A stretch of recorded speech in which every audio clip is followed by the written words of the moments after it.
Welcome back to our channel. எல்லாரும் நல்லா இருக்கீங்க அப்படின்னு நம்புகிறேன். இன்றைக்கி ரொம்ப ஈஸியாக சிம்பிளாக ஒரு கருப்பு சுண்டல் குழம்பு தான் கறி குழம்பு டேஸ்ட்டில் வந்துட்டு வைக்க போகிறோம். எப்படி செய்கிறதுன்னு பார்த்துடலாமா? ரொம்பவே ஈஸி அண்ட் சிம்பிளான ரெசிபி தான், ஆனால் டேஸ்ட்டு சூப்பராக கறி குழம்பு மாதிரி இருக்கும். அதுக்காக வந்துட்டு 20 பல் சின்ன வெங்காயம், 6 பல் பூண்டு, பட்டை, கிராம்பு, சோம்பு, அது கூடவே கல்பாசி 2 இதை போட்டு நல்லா வதக்கி எடுத்துக்கலாம். அது கூட 4 தக்காளி போட்டு கொஞ்சமாக உப்பு ஆட் பண்ணி வதக்கிக்கலாம்.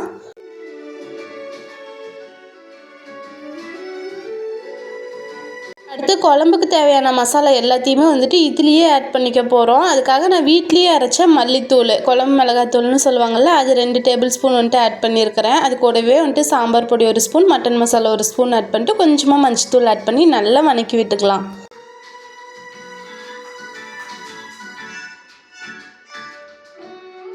குழம்பு கொஞ்சம் கிரேவியாக வேணும் அப்படிங்கிறதுக்காக ஒரு கையளவுக்கு வந்துட்டு தேங்காய், அதில் பாதி அளவுக்கு வந்துட்டு கடலை சேர்த்து வதக்கி விட்டு நல்லா ஆற விட்டுட்டு அதுக்கப்புறம் ஒரு மிக்ஸி ஜாரில் சேர்த்து அரைச்சி எடுத்துக்கலாம்.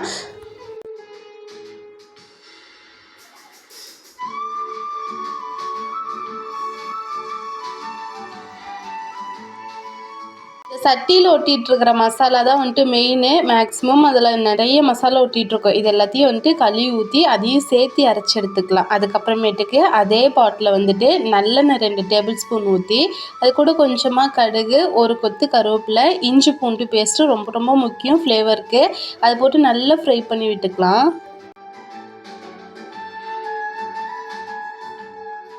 நம்ம அரைச்சி வச்சுருக்கிற பேஸ்ட்டை அது கூட ஆட் பண்ணிவிட்டு மிக்ஸி ஜாரில் கொஞ்சம் தண்ணி ஊற்றி அதையும் அலசி ஊற்றிடலாம். தேவையான அளவுக்கு தண்ணி ஊற்றிட்டு நைட்டே வந்துட்டு நான் இந்த சுண்டலை ஊற வச்சுட்டேன். காலையில் ஒரு 2-3 டைம் வாஷ் பண்ணிவிட்டு நல்லா கழுவி வச்சுட்டு அதுக்கப்புறமேட்டுக்கு தான் விசில் விட்டு எடுத்துருக்கிறேன். முக்கியமாக அந்த தண்ணி வந்துட்டு கீழே ஊற்றக்கூடாது. அந்த வேக வச்ச தண்ணியும் வந்துட்டு நம்ம குழம்பு கூடயே வந்துட்டு ஆட் பண்ணி கொதிக்க விட்டோம் அப்படின்னா சூப்பரான கறி குழம்பு டேஸ்ட்டில் வந்துட்டு குழம்பு வந்துட்டு ரெடி ஆகிடும்.